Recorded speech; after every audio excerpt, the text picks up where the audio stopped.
I grew up in a working class family in the hood, in what some people might consider like a really dangerous neighborhood. It was Hunts Point in the Bronx. And you know, the news and the press oftentimes depicts those places in a bad light because there's only bad news coming from those places. And as a kid, I always discovered that there was a lot of like family there. There was a lot of positivity. There was a lot of enduring hardship together. So my interest has always been photographing people who are underrepresented in the mainstream media.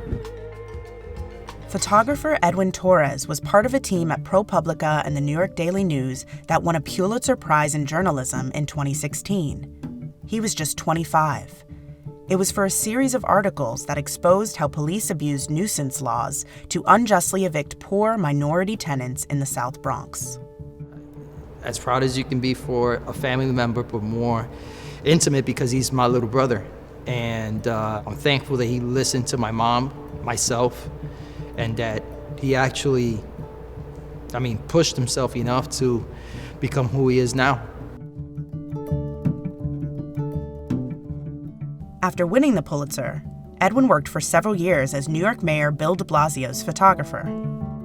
He's now the deputy digital director for New Jersey's Governor Phil Murphy and lives in Trenton with his fiancée, Joanne Sidoti. I love Trenton. Trenton reminds me of the Bronx so much that I decided to buy a home in Trenton and live here for several years. I kind of just like the spirit here. I like the people. I love the historic nature, the art scene.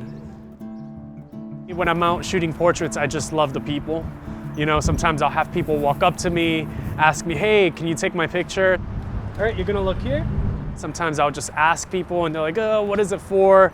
And I'll tell them, I explain to them, I'm a photographer. I'm interested in photographing the community in Trenton, putting together a lot of the stories here. I give them my contact info, that way I can send them a photo afterwards. That usually brightens up their day. Step forward a little bit for me, like right here. Okay, yeah, beautiful, beautiful. All right, now this is an old school camera, it's filmed, so it takes me a little time. Give me a second, all right? I've pretty much have been photographing with analog cameras since college. You know, from the first day, I just love the experience. Medium format cameras, twin lens reflex cameras. I just love the tactile experience of actually making a picture using older cameras. The Rolleiflex is from the 70s. My Leica is from the 70s. So yeah, I guess they're all like 50 years old, older than me.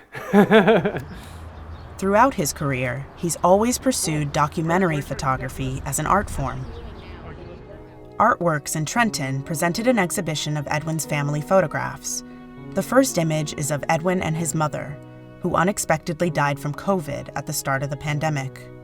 April 4th, 2020, I learned that my mom passed away, and it just hit me like a wrench to my stomach. It just took the breath out of me, and I didn't know what to think. And I spent several months after that, coming to terms and grappling with it. And it was one of the hardest moments, in my life. And I looked at a lot of the photographs that I had taken throughout the years, and I was like, I need to do something with this work for my mom. But there's a photo of him and his mom, and the caption is, "My mother who gave me everything." And it's really touching, it's sweet. I mean, watching someone grieve, for a year and a half or 2 years now, their mother, it's hard. And I think that this show has been an opportunity for healing for him. The show is broken up into several parts. It starts with 5 really large color portraits of my family that I took early on when I was in college. Parts 2 and 3 are in tower-like collages. Those are introducing the characters of my family, daily life moments.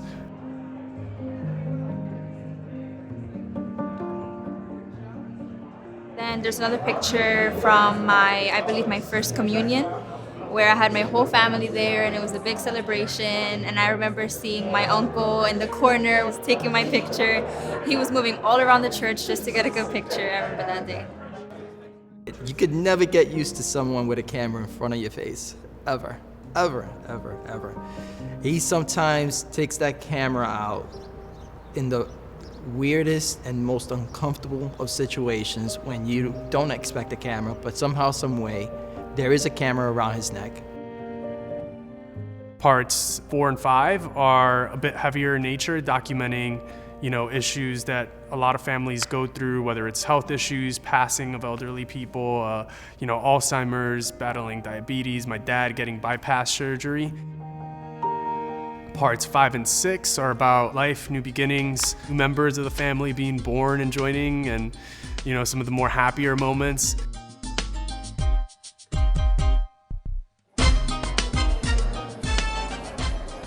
And the final part of the show looks at me revisiting Puerto Rico, connecting with my family's hometown, Buen Consejo, and just speaking to the neighbors, documenting the life and the culture there, and getting to know more about myself.